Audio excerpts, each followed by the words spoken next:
네, 2023년 11월부터 1년 5개월 동안 금지됐던 공매도 오늘 재개됐습니다. 업계에서는 오히려 긍정적 영향이 클 것이라고 보고 있는데 이전과 다르게 어떤 점이 변하게 됐는지 어떤 효과가 기대되는지 살펴보겠습니다. 네, 자본시장연구원 황세훈 선임연구위원 모셨습니다. 어서 오세요. 네, 안녕하세요. 예, 오랜만입니다. 네네. 지금 우리 정민 앵커께서 이제 그렇게 소개를 했습니다. 업계에서는 오히려 긍정적 영향이 클 것이라고 보고 있다 이렇게 이제 소개를 해주셨는데 그러면 우리 시청자분들이나 투자자분들은 그렇게 받아들이시죠. 업계에서 그렇게 생각하는 거 보니까 이거 안 좋은 거구나. 이게 이제 우리 투자자들의 이제 그거죠. 트라우마이기도 하고 학습 효과죠. 네. 그런데 이제 황 박사님한테 한번 조금 이제 객관적으로 한번 들어보고 싶은데 이번에 공매도 재개 뭐가 달라진 거죠? 그럼 이전하고?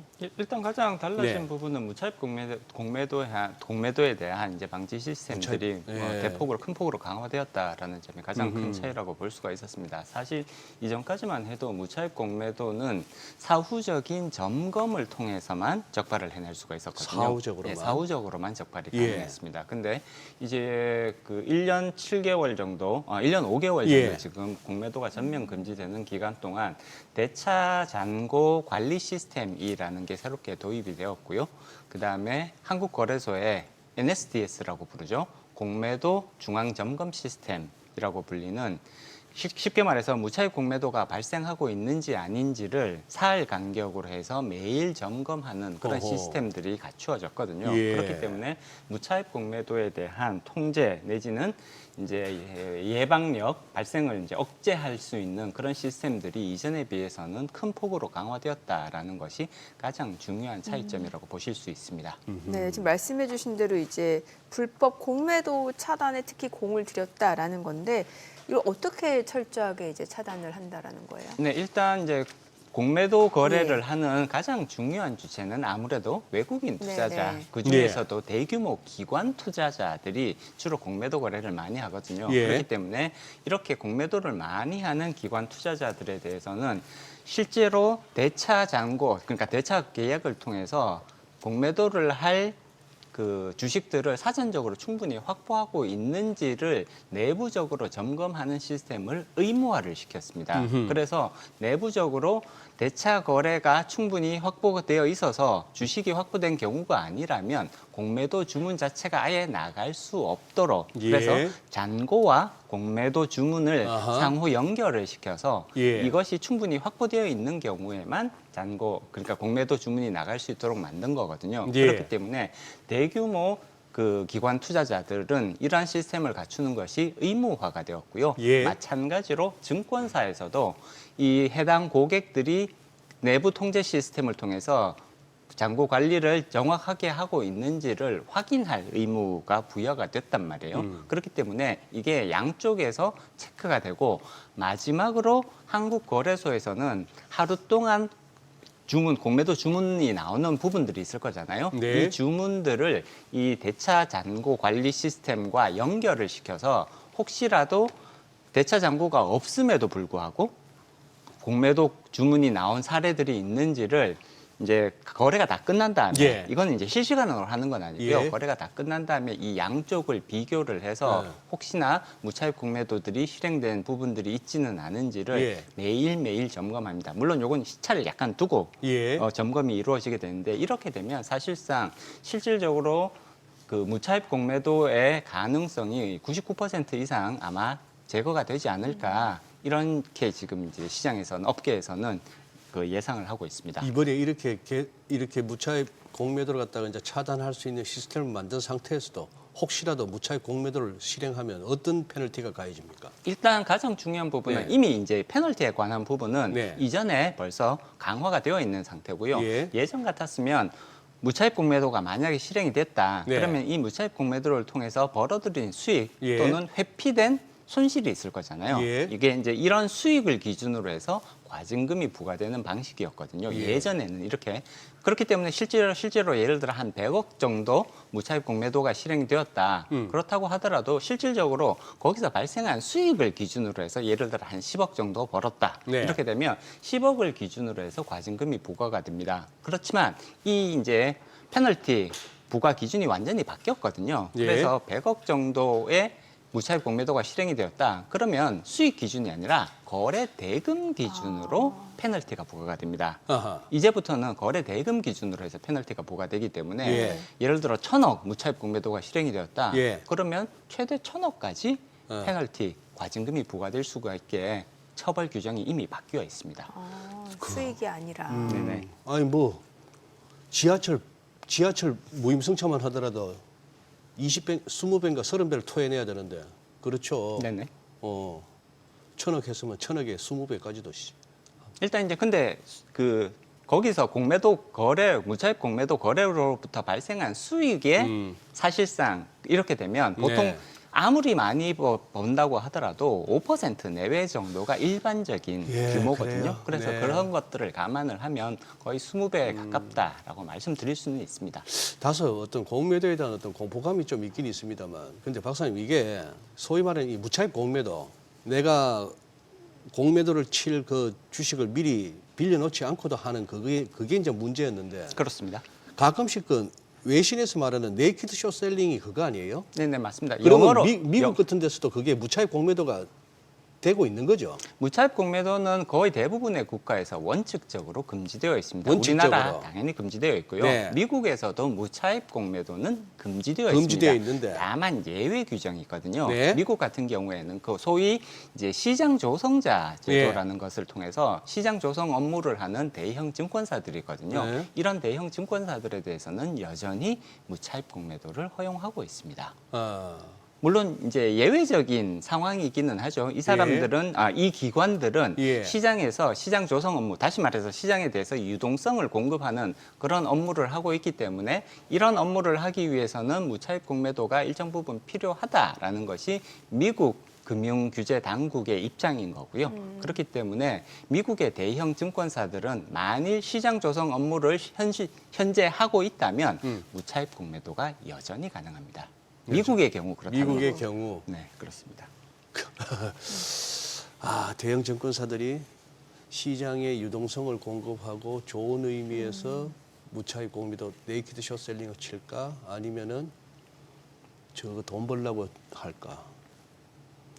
이제 사후적으로 이제 그렇다고 하더라도 이게 시장 조성 업무의 연장선상에서 이루어지는 연장선상에서? 것이고요. 만약에 증권사가 리스크를 감수하면서 이익을 내겠다라는 목적으로 공매도를 하게 된다면 이거는 사후적인 처벌이 미국에서도 가능합니다. 아 그래요. 네. 네. 그럼 개인적으로 보시기에 지금 공매도 재개에 대해서는 필요하다라고 보세요? 아니면 어떻게 보세요? 네, 공매도는 지금 이제 개인 투자자분들은 여전히 네. 여기에 대한 거부감 또는 불신이 상당히 강하신 것이 네. 사실입니다만 공매도는 시장에서 필요한 제도라는 것이 학계의 대부분인 주도적인 의견이라고 평가할 수가 있는 거고요. 사실 우리나라를 제외한 거의 대부분의 선진 증시에서 공매도 제도는 계속해서 유지가 되고 있습니다. 물론 여기에 따른 그런 이제 비판의 목소리들이 존재하는 것도 사실입니다만 대부분의 선진 증시, 미국을 포함한 유럽, 일본, 그리고 싱가포르와 같은 그런 대부분의 선진 증시에서 공매도 제도가 계속해서 유지된다는 것은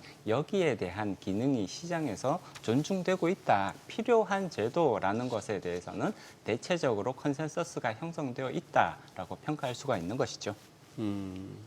지금도 9시 33분발 기사 하나 헤드라인을 읽어드리겠습니다. 네. 코스피 공매도 재개에 2달 만에 2,500선 내죠. 코스닥 2.6% 하락. 자, 기사 제목 이게 공매도 재개 기사 때문이죠. 제목은 이런데 이게 공매도 재개를 해서 우리가 2.6%가 빠지는 겁니까? 그러면 일본은 뭐 누가 했길래 쓴 거예요, 이 기사를? 일본은 뭐 했기 때문에 3.8%가 빠지죠. 니케이가. 일본도 아니, 오늘 그 기사를 누가 썼는지부터 봐야 될 것 같아요. 누가 썼는지 한번 볼까요? 네. 뭐 기자 이름을 여기서 어떻게 뭐 하겠습니까만 이런 거 있잖아요. 뭐 김 기자, 이 기자 이 정도까지만 하면 되죠. 예. 뭐 K 기자. 예. 아유 참 시장을 이렇게 잘 몰라서 이렇게 쓴 이렇게 좀 거겠죠. 쓰지 맙시다. 진짜 언론도 시장을 잘 모르니까 그렇게 썼겠. 자, 그렇게 되면 이 시장을 모르는 매체가 아니에요. 아니면 시장을 모르는 매체가 아닌데 기자가 시장을 모르고 쓰든지 그러니까 기자가 제 말은 기자가 그러면 데스크에서 좀 손을 봐주든지. 또 맞죠. 예. 에이씨. 일단 오늘 이제 주가 지수가 많이 빠지고 있습니다. 코스피, 코스닥 양쪽 다 2.2% 넘게 지금 네. 빠지고 있죠. 근데 오늘 공교롭게도 공매도가 전면 재개되는 날이 공교롭게도. 네, 네, 날이기도 맞아요. 하거든요. 네. 그러니까 이제 많은 분들이 이거 봐라. 공매도 전면 재개하니까 바로 시장이 큰 폭으로 무너지고 있는 것이 아니냐라는 말씀을 하실 수 있다고 봅니다. 그렇지만 사실상 현재 시장이 크게 빠지고 있는 이제 가장 중요한 원인을 살펴보면 공매도라고 평가하기는 대단히 어렵고요. 그렇죠. 오히려 트럼프 대통령의 맞아요. 관세를 이제 모든 국가에 관세를 네. 부과하겠다라는 쪽으로 지금 가고 있단 말이에요. 맞아요. 여기에 대해서 시장이 크게 우려하고 있기 때문에 빠지는 현상이라고 볼 수가 있습니다. 사실 금요일 미국 시장 다우존스, S&P 500 지수, 나스닥 지수 다 큰 폭으로 빠졌잖아요. 네. 이게 다 관세 영향이었던 거거든요. 그리고 오늘 말씀하셨듯이 일본은 우리나라보다 더 많이 빠지고 있습니다. 네. 일본은 공매도 재개한 것도 아니거든요. 네. 말씀드렸듯이. 그렇기 때문에 오늘 큰 폭으로 주가가 떨어지고 있는 것은 사실입니다만 이것이 공매도 때문이라고 생각하시는 것보다는 오히려 트럼프 대통령의 관세와 관련된 여러 가지 불확실성에 시장이 굉장히 크게 불안을 느끼고 있는 이런 요소들이 오히려 훨씬 더 중요한 포인트다라는 말씀을 드리고 싶죠. 지금 이제 업계에서나 또 이렇게 그동안에 공매도 재개를 앞두고 전반적인 우리 경제 채널에 주식 채널에서의 톤은 그거였습니다. 이제 외국인 투자자가 공매도가 다시 재개되면은 외국인 투자자가 국내 증시로 좀 더 이렇게 활발하게 뭐 들어올 수 있다. 뭐 이런 어떤 기대감이 있었는데 우리 황 박사님은 그런 견해에 어떻게 일단 장기적인 관점에서는 네. 저는 그런 견해에 동의한다라고 장기적으로? 장기적으로 네.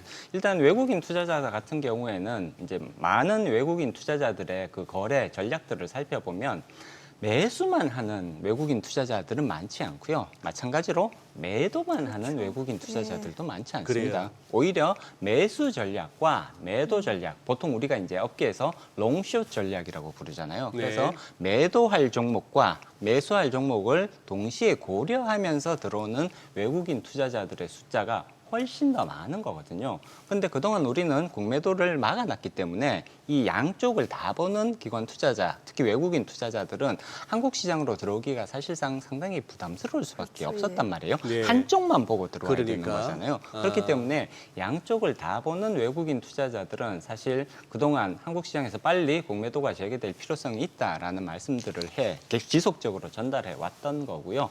그리고 이렇게 이제 풀리게 되면 또 한 가지 중요한 부분이 사실 우리가 MSCI 선진국 지수 네. 편입을 굉장히 바라고 있는 국가란 그렇죠. 말이에요. MSCI 선진국 지수, 지금 우리는 이제 신흥 시장 지수에 네. 포함되어 있는데 신흥 시장 지수를 추종하는 자금들보다 선진국 지수를 추종하는 자금의 규모가 훨씬 더 크다고 알려져 있습니다. 그렇기 때문에 우리가 만약에 선진 시장 지수로 편입될 수 있다면 국내로 유입될 수 있는 외국인 투자자들의 자금 규모는 지금보다는 훨씬 더 클 것이다라는 것이 시장의 대체적인 평가입니다. 그렇게 된다면 결국은 우리가 지속적으로 MSCI 선진국 지수 편입을 시도를 해야 되는 거고요. 여기서 원하는 요건들 몇 개가 있습니다. 외환시장과 관련된 그런 요건들도 있지만 공매도를 재개하는 것이 MSCI 선진국 지수 편입에 있어서 굉장히 중요한 선결 요건 중에 하나입니다. 그렇기 때문에 이런 것들을 이제 해소를 시켜서 우리가 그 편입 가능성을 조금이라도 높여가는 것이 더 합리적인 방향성, 정책 방향성이라고 볼 수가 있는 것이죠. 이게 사실 이제 그동안 이제 공매도에 대해서 좀 불만이 많았던 이유 자체가 뭔가 좀 신뢰, 이 공매도라는 거죠. 특히 불법 공매도, 뭐 무차익 공매도에 대해서 뭔가 좀 불신이 많았기 때문이잖아요. 이번에 좀 정비된 걸로 그럼 이런 좀 신뢰가 좀 회복될 수 있을 거라고 보세요? 네, 좋은 예. 포인트를 지적을 해주셨는데 예. 그동안 개인 투자자들이 공매도에 대해서 불신이 굉장히 맞아요. 높았죠. 네. 두 가지 원인이 있다고 저는 해석을 합니다. 첫 번째는 말씀해 주셨던 무차익 공매도와 같은 불법 행위들이 횡행하고 있는 것이 아니냐. 네. 따라서 이번에 이제 공매도 전면 금지 기간 동안 이 무차익 공매도를 제거하기 위한, 차단하기 위한 그런 시스템들을 우리가 굉장히 공을 들여서 지금 만들었단 말이에요. 이것들이 이러한 시스템들이 얼마만큼의 효과를 가져올지를 우리가 한번 지켜보는 그런 기간은 반드시 필요하다고 볼 수가 있고요.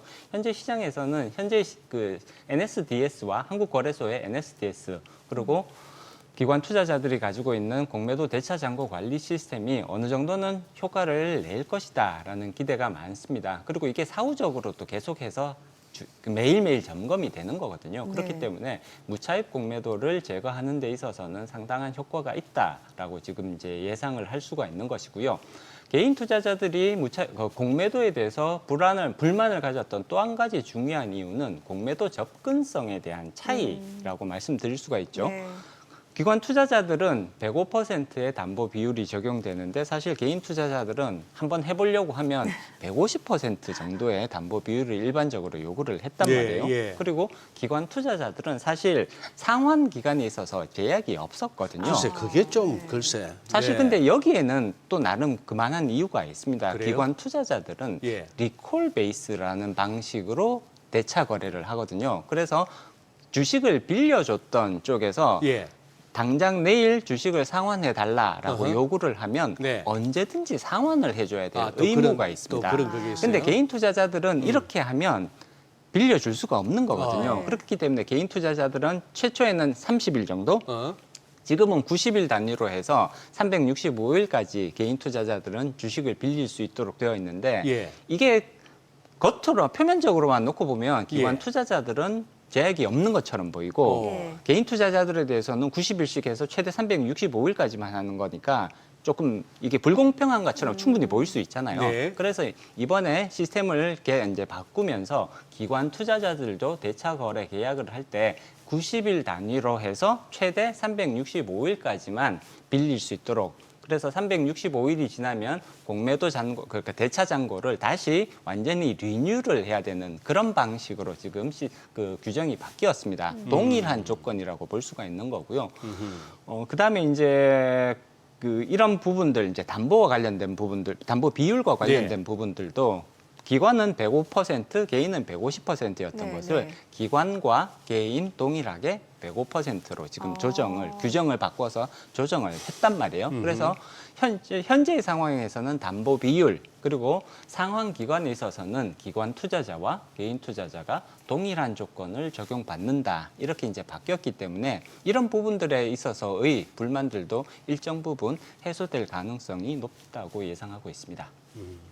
예. 그래요, 박사님. 그러면 결국 우리 뭐 이제 개인 투자자들이 이제 제일 공매도 재개와 더불어서 이제 두려워하는 거는 혹시 이제 내가 들고 있는 이 종목이 공매도에 타깃이 될까? 뭐 이게 이제 두려운 건데요. 그렇습니다. 그리고 자, 이 시점에 우리 개인 투자자분들에게 어떤 뭐 주의할 점이나 좀 대응 전략을 갖다가 제시해 주신다면은. 일단 가장 중요한 부분은 그 주식 종목 선정을 할 때 사실 종목 선정이 굉장히 중요하잖아요. 네네. 어떠한 방식으로 종목을 하시느냐에 대해서 조금 신중하게 다시 한번 이제 고려를 해보실 필요성이 있을 것 같습니다. 공매도가 집중되는 종목이 있고요. 공매도가 집중되지 않는, 다시 말해서 공매도 거래자들이 관심이 없는 종목들이 있단 말이에요. 대체로 공매도가 관심을 가지는 종목은 이 기업 괜찮을까? 이 기업 주가 요즘 너무 이상하게 많이 올라와 있는데, 이런 종목에 주로 공매도 거래자들이 관심을 보이고 집중을 하는 그런 경향들이 있습니다. 가장 대표적인 게 예를 들자면 우리나라에서는 테마주 현상들이 네네. 많이 발생하잖아요. 네. 사실 테마주 현상들은 많은 분들이 알고 계시겠지만 이게 해당 기업의 펀더멘탈과는 그렇게 크게 연관이 없습니다. 가격 흐름이 좀 따로 놀잖아요. 네, 예. 가격과 펀더멘탈과. 그러면 공매도 거래자들의 입장에서 보면 이것은 굉장히 관심이 가는 종목이 될 가능성이 높다는 거예요. 반면에 성장성이 좋고 현재 수익을 굉장히 잘 벌어들이고 있는 기업이라면 사실 공매도 거래자들이 이런 종목을 대상으로 선택하기에는 대단히 부담스러울 수밖에 없습니다. 수익성이 좋고 성장성이 좋다면 당연히 주가가 상승하고, 이러한 상승하는 주가가 이상할 게 전혀 없는 거거든요. 그렇기 때문에 공매도 거래자들이 어떤 종목을 과연 선택을 할까라는 것을 한번 생각을 해보시면 우리가 종목 선정을 하는 기준과 사실상 동일한 방식으로 공매도 거래자들이 종목을 선택을 한다는 거예요. 이 기업 앞으로 돈을 잘 벌 수 있을 거냐, 내지는 크게 성장할 수 있는 기업이냐, 반대로 이 기업 앞으로 조금 안 좋아질 것 같으냐.